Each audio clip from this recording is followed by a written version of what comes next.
South Florida, this is Headliners, only on CBS News Miami. Hello, everybody, and welcome to Headliners. I'm Elliot Rodriguez. A man is accusing Sean Diddy Combs of drugging his alleged sex assault victims. That's one of the new details we're learning now about the sex trafficking allegations against the music mogul. We've also obtained new body camera video of the moment one of Combs' alleged drug mules was arrested at a South Florida airport as his homes were raided last week. CBS News Miami's Anna McAllister joins us with those details from Watson Island, as well as the Miami rapper who is coming to Diddy's defense.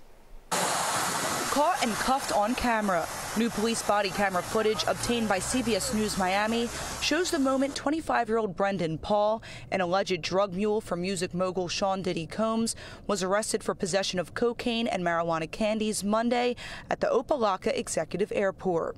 Diddy has been hit with 5 lawsuits over the last 4 months, accusing the rapper of sexual assault, sex trafficking, and abuse. The latest lawsuit, filed on behalf of music producer Rodney Little Rod Jones, accuses Diddy of sexually assaulting, harassing, and drugging him and others, saying Mr. Combs provided laced alcoholic beverages to minors and sex workers at his home in California, the U.S. Virgin Islands, Florida, and St. Bartholomew. The lawsuit goes on to say that during this time, Mr. Jones was forced to solicit sex workers and perform sex acts to the pleasure of Mr. Combs. I have a feeling that this is just the tip of the iceberg as it pertains to unraveling whatever scheme might be taking place. Spencer Cooven is an attorney who represented several victims in the Jeffrey Epstein case. Cooven says though the latest lawsuit was filed just last month, he believes law enforcement has had their eyes on Diddy way before his LA and Miami properties were raided on Monday. That means that they've been interviewing victims, they've been interviewing people behind the scenes. They probably already have numerous statements from individuals that have talked about what happened. And that is what probably supported the request for a search warrant on these properties. Celebrities sharing their thoughts on the Diddy drama, including Miami rapper Uncle Luke, who posted a video to social media this week claiming Diddy is being targeted after he filed a lawsuit against a beverage company for racial discrimination last year. They done smeared your name. By the time you get in the courtroom, you lost already because you're sitting up there with a jury looking at you like a pedophile, and you probably ain't never touched a little girl in your life. Uncle Luke previously said on We in Miami podcast that he would leave Diddy's parties early. Did you party with Diddy a lot? Oh, no, not really. I would go to the party and leave early. Why wouldn't you stay late? I go to the party and leave early. I'm sorry. Yeah. I don't know what goes on after hours, but he wasn't trying to find out. I wasn't trying to find out. Diddy's private jet was spotted at the Opa-locka Executive Airport earlier this week, but his current whereabouts are unknown as the allegations against him continue to mount. Anna McAllister, CBS News, Miami. Now to the latest on the bridge collapse in Baltimore. It happened after a cargo ship crashed into it. The metal structure folded like paper. And while sports here in South Florida do not require ships to pass under a bridge, the collapse in Baltimore is raising safety concerns. CBS News Miami's Ted Scouten went out on the water to ask the experts and joins us now with the answer. In South Florida, the Miami River is a place where cargo ships have to deal with bridges like the one behind me here. This is on the Miami River. This is one of 14 bridges here. 4 of them are fixed. South Florida waterways and ports move massive amounts of cargo every day. Here at our ports, to get out to sea, cargo ships do not have to pass under bridges. But on the Miami River, they do. On the river, we have 4 fixed bridges.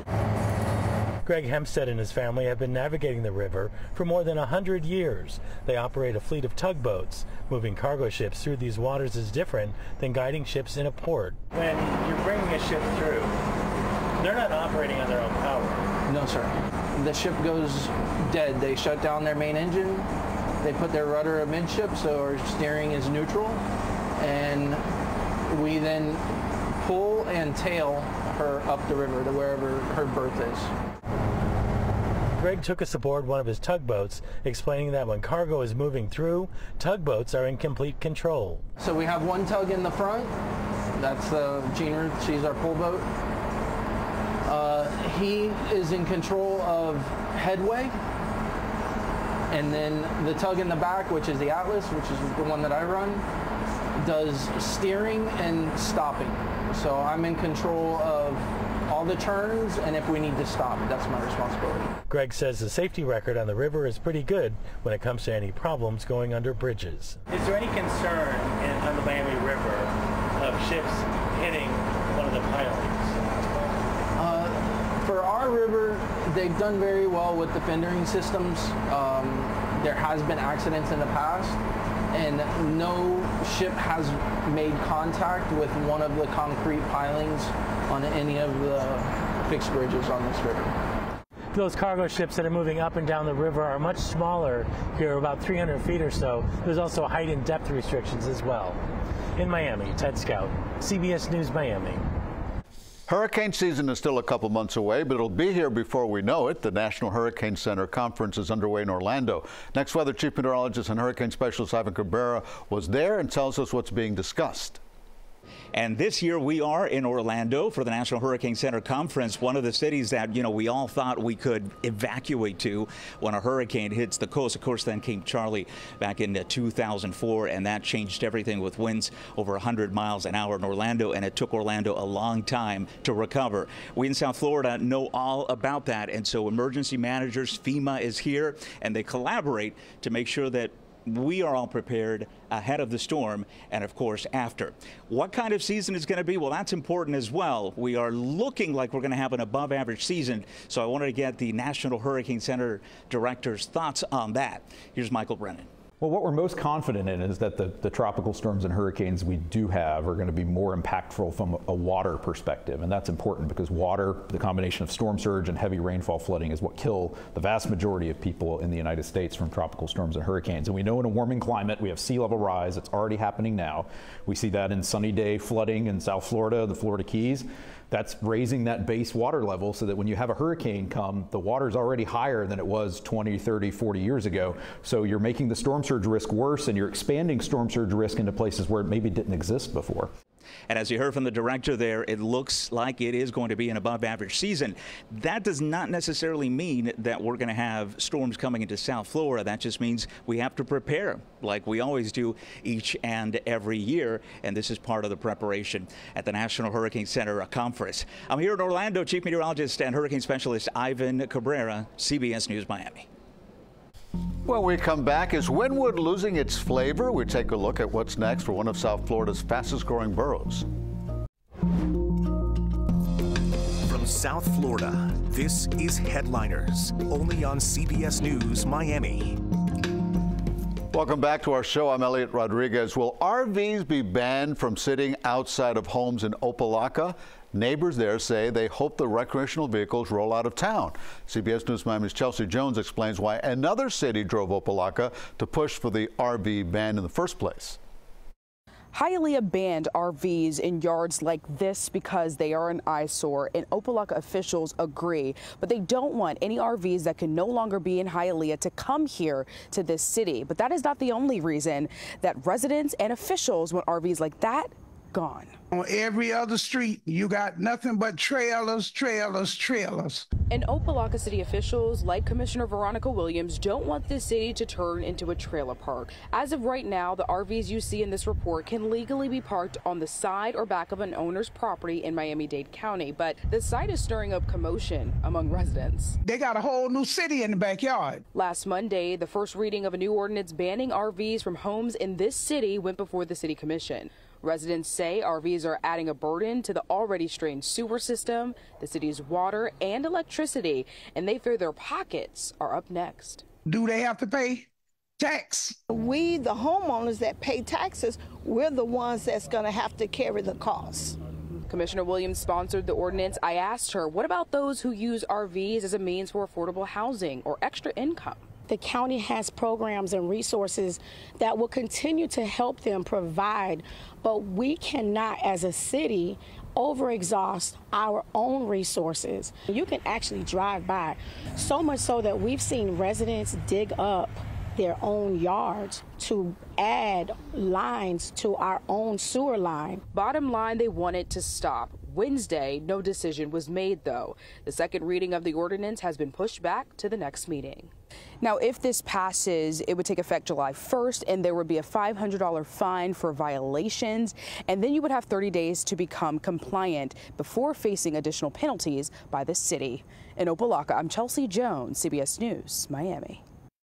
Walk around Wynwood in Miami, and you're likely to see for sale and for lease signs. Also, a lot of development there. CBS News Miami's Joe Gorcho shows you what's at work and how the city is looking to help businesses who need it.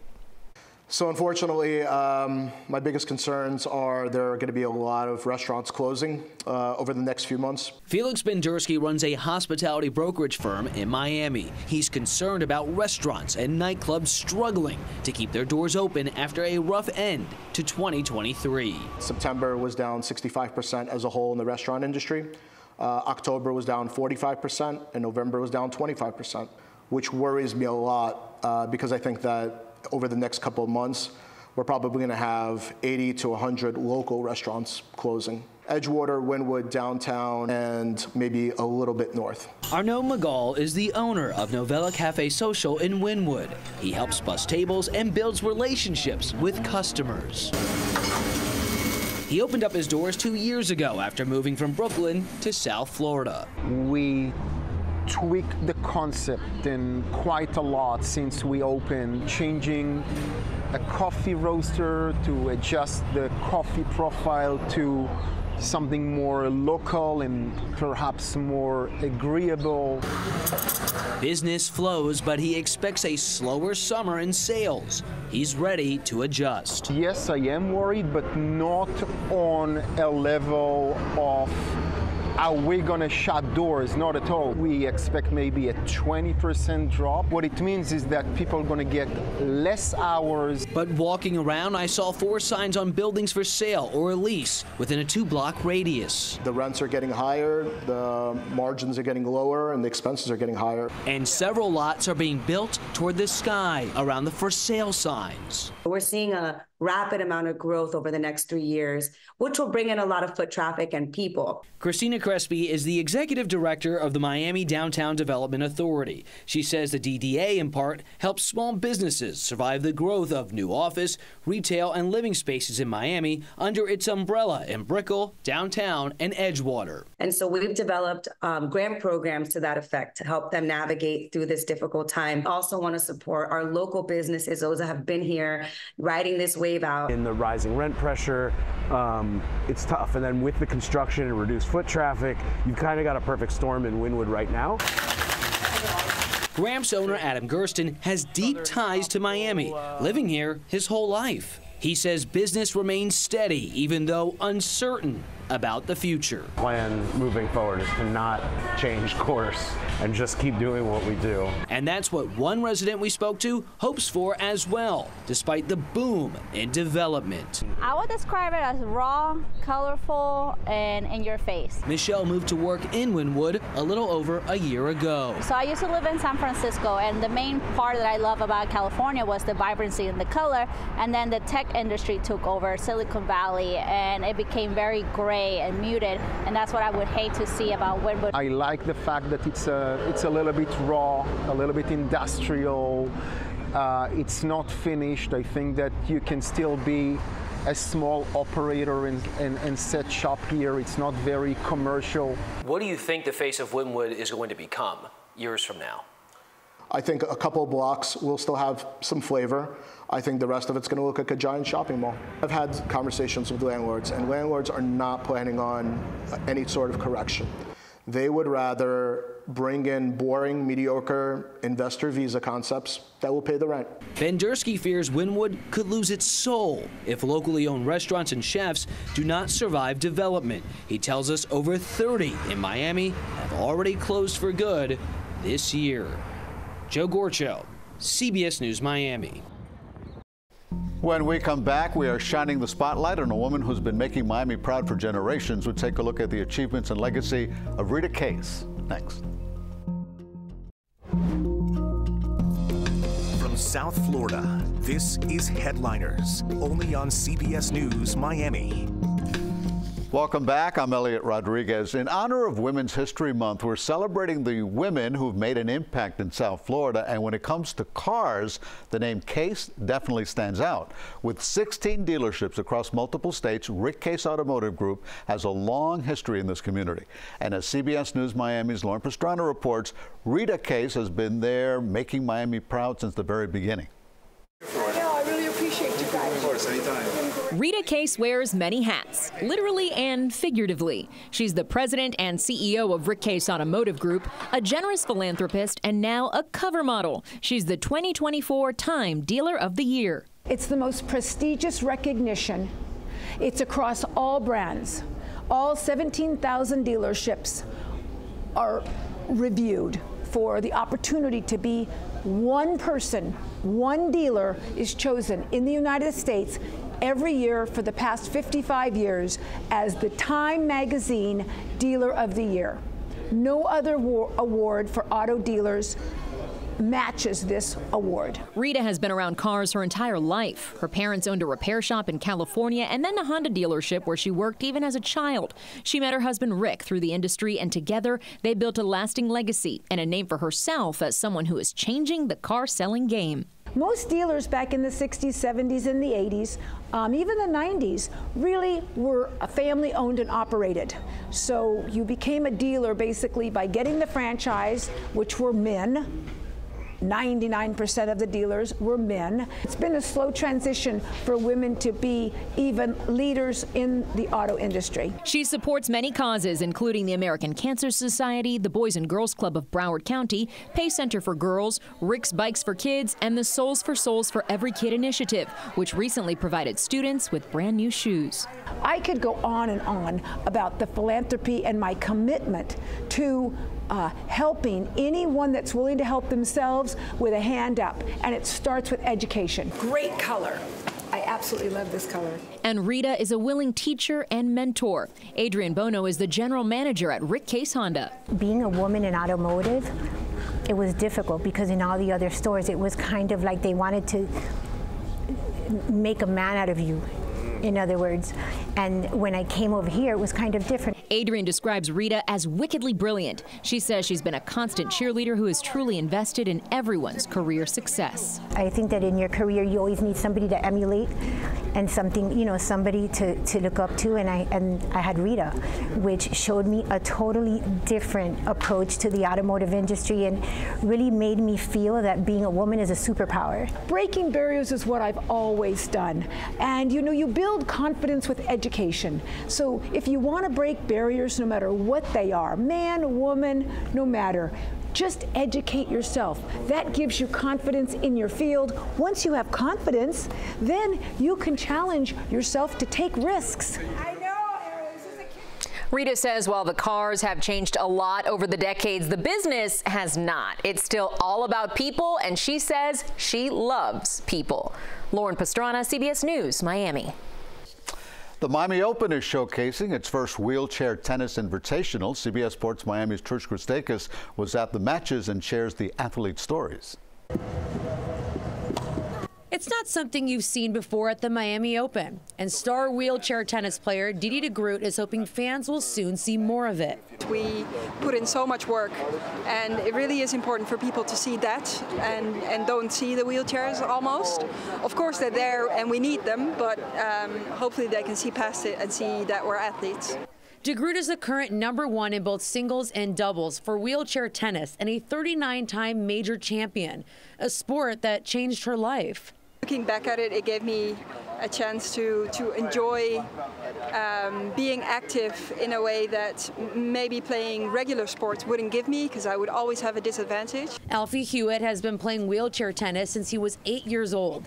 It helped his mental health as a kid and hopes to inspire young kids watching today. Disabled person out there who might come along to the grounds for the day of tennis and see wheelchair tennis, that could be the moment where they decide that they want to pick up the sport and get started playing, and you know, the rest can be history. Fans I spoke to today were moved. Wow, so impressive. You're more of an athlete. It makes you no less. It makes you so much more of an athlete. Something the director of the event, Shingo Kuneda, a 4-time Paralympic gold medalist and winner of 28 major titles, was hoping fans would witness while at the Miami Open. In Miami Gardens, Trish Krasakis, CBS News, Miami. They are amazing athletes. And thank you so much for joining us this half hour in Headliners. And as always, keep it right here to CBS News Miami for up-to-the-minute breaking news and weather 24 hours a day. Make it a great day.